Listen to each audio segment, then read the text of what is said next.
Благодарам, подпредседателке. Јас не би го коментирал дневниот ред на денешната 59-та седница и повторната злоупотреба на европското знаменце од страна на владеачкото мнозинство, да овие закони кои што дојдоа во редовна постапка и кои што требаше да поминат во Комисијата за финансирање и буџет, затоа што логички е да предлог на закон за данок на додадена вредност, данок на добивка, поминат во Комисијата за европски прашања, па и данокот за солидарност, кој што е сам по себе специфичен и опасен данок кој што оваа влада сака да го донесе, а ќе се фокусирам само на дневниот ред, а тоа е дека врз основа на член 124 став 2 од деловникот на собранието, значи во дневниот ред може да се внесат и прашања што ги предложиле пратениците, покрај другите председателот на собрание и владата, и барам да се дополни со уште една точка, а тоа е точката предлог одлука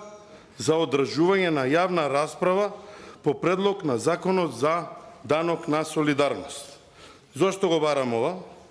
Поради бројните и бурни реакции на јавноста на овој предлог закон, и поради потребата за вклучување на стручната фела во образлагање на истиот овој закон, потребна е да се спроведе јавна расправа по истиот, по кој што ќе се донесат заклучоци кои ќе придонесат кон подобрување на законската регулатива и кон едноставно можноста да се види што значи ова законско решение. Да не заборавим,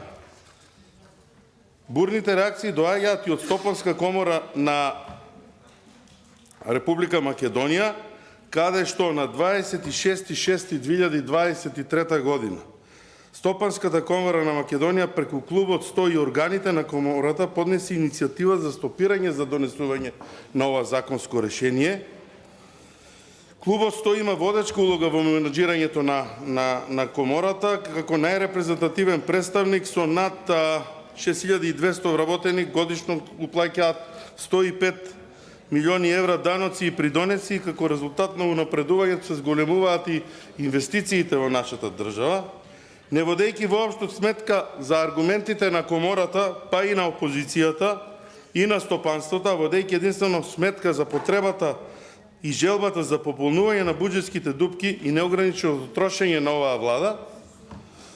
Законот дојде со европско знаменце, се повлече редовната постапка и дојде со европско знаменце,